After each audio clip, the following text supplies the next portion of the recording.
Shalom saudara, kita sudah masuk di tahun yang baru, yaitu tahun 2022. Saudara, ada satu message yang sangat penting dari Tuhan untuk kita semua anak-anaknya di tahun 2022 ini. Tuhan merindukan gereja Tuhan tetap mengingat semua janji Tuhan. Kita hidup karena firman Tuhan dan janji-janji Tuhan. Saudara, Mazmur 12 ayat 6-7 mengatakan, janji Tuhan adalah janji yang murni, bagaikan perak yang teruji 7 kali dimurnikan dalam dapur peleburan di tanah. Ayat 8 mengatakannya, Mazmur 12 ayat 8, Engkau Tuhan yang akan menepatinya. Engkau akan menjaga kami senantiasa terhadap angkatan ini. Bapak Ibu, pemazmur mengatakan ini karena dia percaya bahwa sepanjang hidupnya dia butuh Tuhan. Sepanjang hidupnya dia butuh janji penyertaan Tuhan. Saudara, Alkitab dipenuhi dengan janji-janji Allah. Dari Kejadian sampai Wahyu, kita membaca tentang orang-orang yang menerima janji-janji Tuhan. Janji-janji ini dimeteraikan oleh otoritas tertinggi, yaitu firman Allah. Dalam Ibrani 6 ayat 13, saudara, dikatakan, karena ketika Allah membuat janji kepada Abraham, karena ia tidak memiliki siapapun yang lebih tinggi untuk bersumpah, ia bersumpah atas dirinya. Bapak Ibu, janji Tuhan itu diikat oleh sumpah. Covenant yang diikat oleh sumpah oleh Tuhan sendiri. Saudara, total janji Tuhan di dalam Alkitab, ada yang menulis 1260.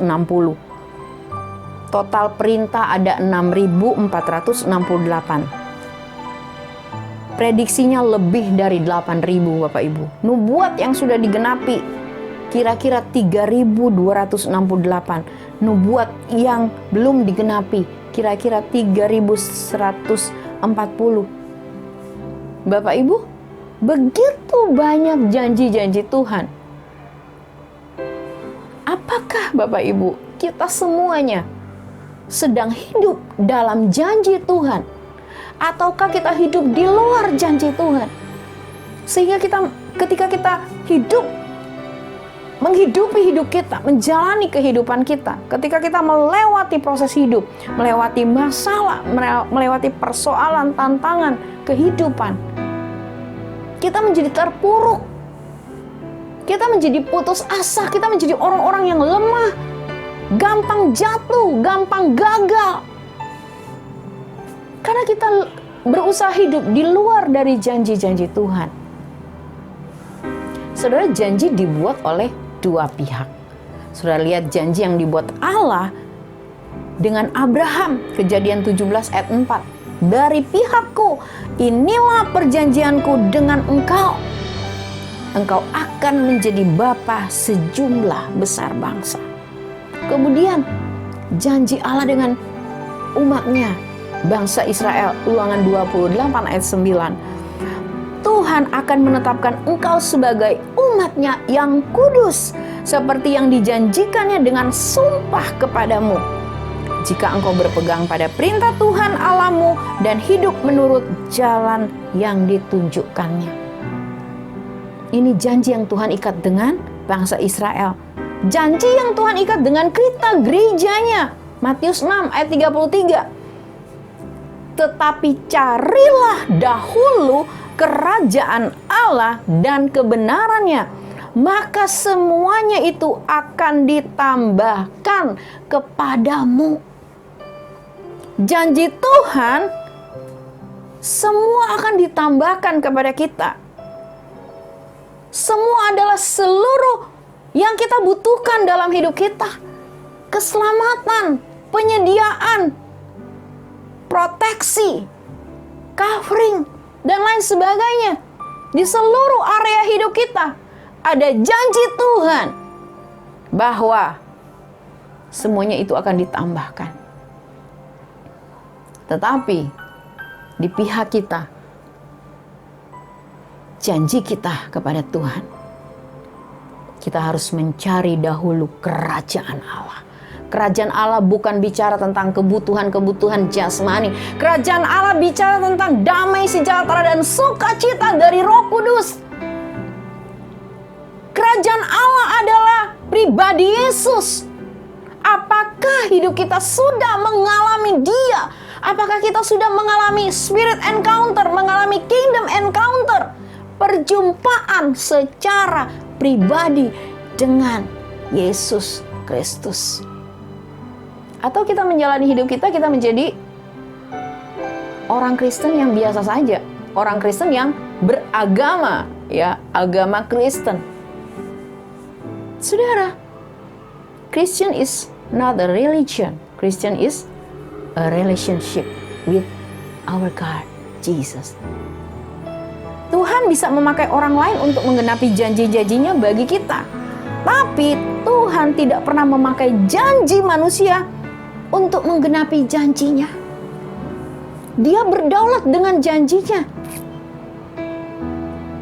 Dia berjanji dan Dia pasti menggenapi. Saudara, kita baca tadi, saudara, ayat kita Mazmur 12 ayat 6 sampai 7 bahwa janji Tuhan adalah janji yang murni.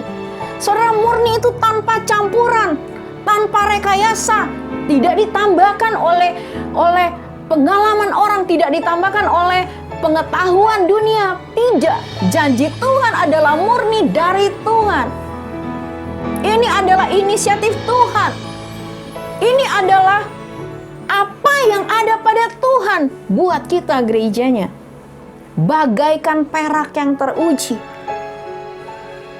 Perak yang sudah masuk dalam dapur peleburan, dapur api, dilebur berkali-kali, dihantam, dibanting, dan lain sebagainya, sampai menjadi sesuatu yang murni dan mahal harganya. Dikatakan janji Tuhan itu seperti perak yang teruji, 7 kali dimurnikan dalam dapur peleburan tanah.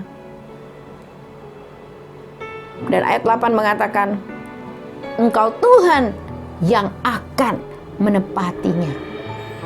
Tuhan yang akan menepati janjinya. Bapak Ibu, janji Tuhan adalah janji yang dapat kita andalkan. Alkitab berkata bahwa janji Tuhan itu murni. Disebut murni karena apa yang tertulis itulah yang dimaksudkan. Tidak ada arti ganda di dalamnya. Murni is murni. Itulah sebabnya Daud mengatakan bahwa janji Tuhan itu dapat diandalkan dan menjadi perisai bagi mereka yang mengandalkannya. Saudara, Mazmur 18 ayat 30 mengatakan, Adapun Allah janjinya sempurna. Janji Tuhan adalah murni. Dia adalah perisai bagi semua orang yang berlindung padanya. Saudara, janji Tuhan itu penting dan berharga karena janji Tuhan itu adalah firman-Nya sendiri. Tuhan tidak bertindak sebelum berfirman. Mazmur 33 ayat 9 kita bisa baca juga, Amos 3 ayat 7.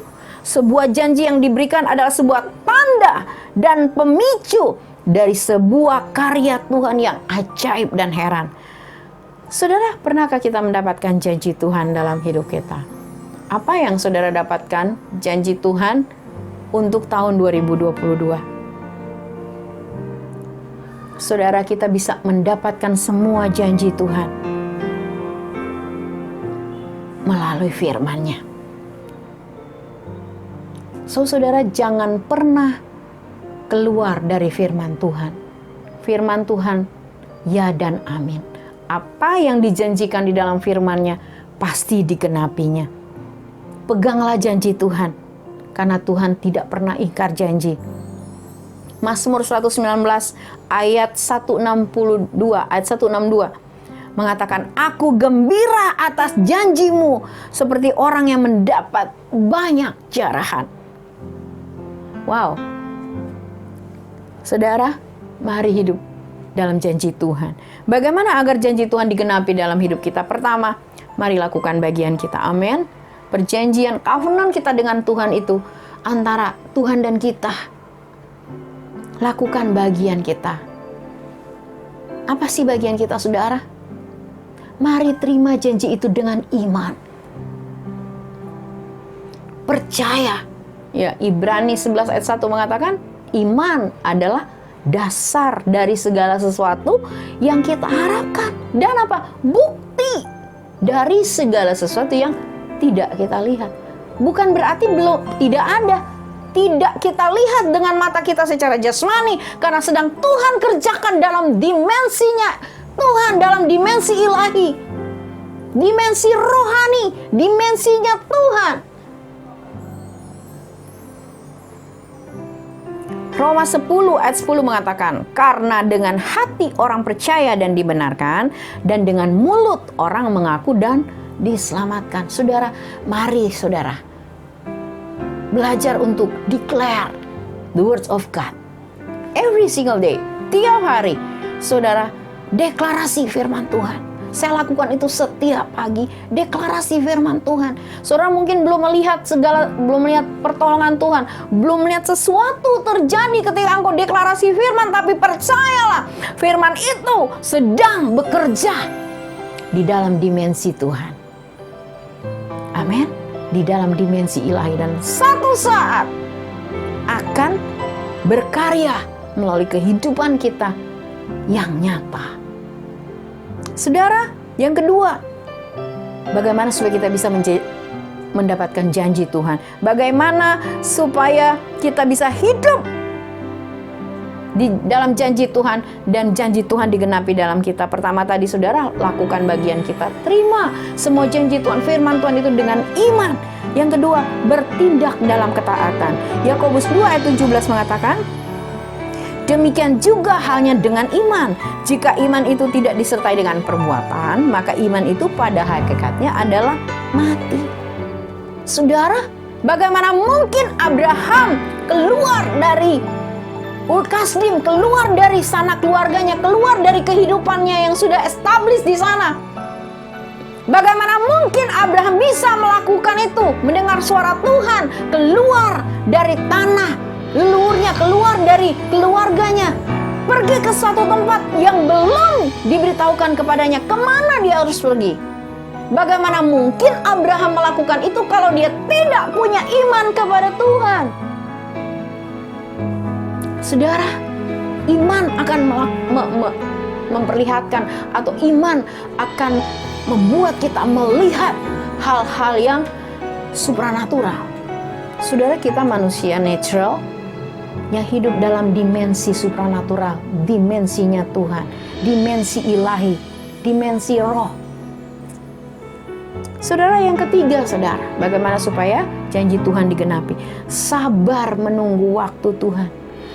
Pengkhotbah 3 ayat 11, kita tahu ayat ini, ia membuat segala sesuatu indah pada waktunya.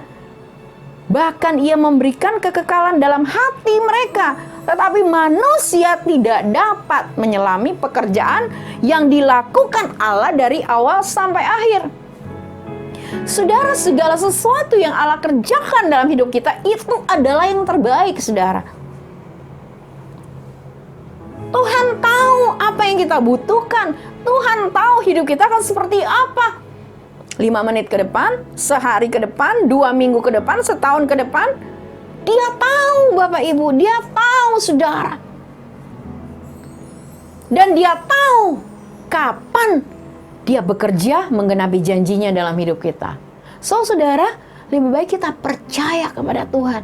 Dan kita sabar menunggu waktunya Tuhan, karena waktu Tuhan adalah waktu yang terbaik buat kita. Kita mungkin mengalami masa-masa yang sulit.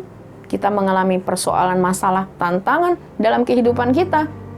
Kita mungkin sampai saat ini belum melihat jalan keluar, belum melihat pertolongan Tuhan. Tetapi saudara, orang-orang yang terus berjalan dengan janji Tuhan, percaya waktu Tuhan yang sempurna bagi kita semua untuk melihat janjinya digenapi. Tapi saudara, kita harus sabar menantikan jawaban Tuhan atas semua pergumulan hidup kita. Mungkin saja Bapak Ibu, apa yang kita alami hari ini adalah kehendak Tuhan untuk melatih iman kita, untuk melatih kesabaran kita, menantikan Dia beracara dalam hidup kita. Yang keempat, saudara, bertekun dalam doa. Saudara, doa yang kehilangan iman sama dengan kita menyangkal janji-janji Tuhan. Doa yang kehilangan iman disebabkan kita lebih berorientasi pada kesukaran dan kesulitan masalah kehidupan kita yang ada dalam pikiran kita melebihi janji-janji Tuhan. Bapak segala orang beriman yaitu Abraham menjadi teladan orang beriman sepanjang masa. Imannya tidak menjadi lemah walaupun ia mengetahui bahwa karena usianya telah kira-kira 100 tahun dan bahwa rahim Sarah telah tertutup. Tetapi dengarkan Bapak Ibu, terhadap janji Allah ia tidak bimbang karena ketidakpercayaan. Malah ia diperkuat dalam imannya dan ia memuliakan Allah. Roma 4 ayat 19 sampai 20.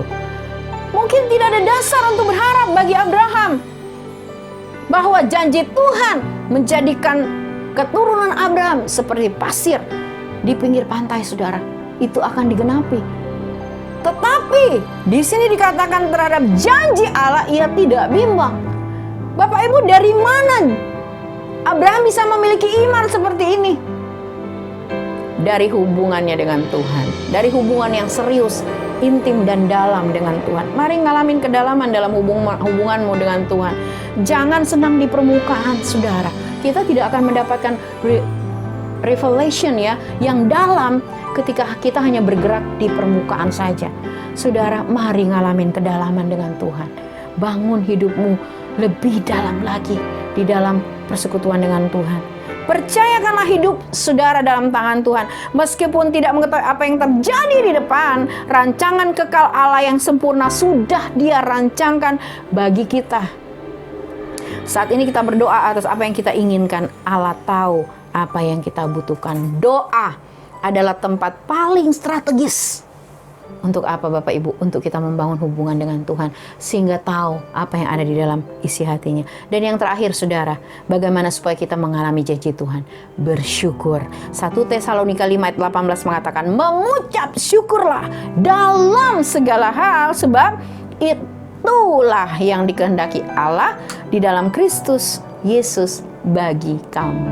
Saudara, mengucap syukur adalah kehendak Tuhan. Saudara, bagaimana kita menikmati janji Tuhan? Banyak mengucap syukur, saudara. Jangan banyak berkeluh kesah. Saudara, berkeluh kesah membuktikan bahwa kita tidak mempercayai Dia. Saudara, Tuhan tidak lalai menepati janjinya. Sekalipun ada orang yang menganggapnya sebagai kelalaian, tapi Ia sabar terhadap kamu karena Ia menghendaki supaya jangan ada yang binasa, melainkan supaya semua orang berbalik dan bertobat. 2 Petrus 3 ayat 9. Saudara, message khusus buat kita semua. Tetap percaya bahwa janji Tuhan adalah ya dan amin. Janji Tuhan murni bagi kita semua. Saudara, walaupun mungkin tidak ada satupun lagi orang yang percaya kepada Tuhan, janjinya tetap janji yang murni. Tapi saya percaya Bapak Ibu, kita semua adalah orang-orang yang sungguh mempercayai janji-janji Tuhan yang ada di dalam firman-Nya. Mari saudara semangat menghadapi tahun 2022, tahun di mana kemuliaan Tuhan akan dinyatakan bagi anak-anak Tuhan.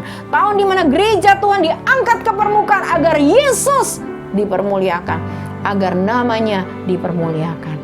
Puji Tuhan, saudara tetap semangat dan Tuhan memberkati saudara. God bless you.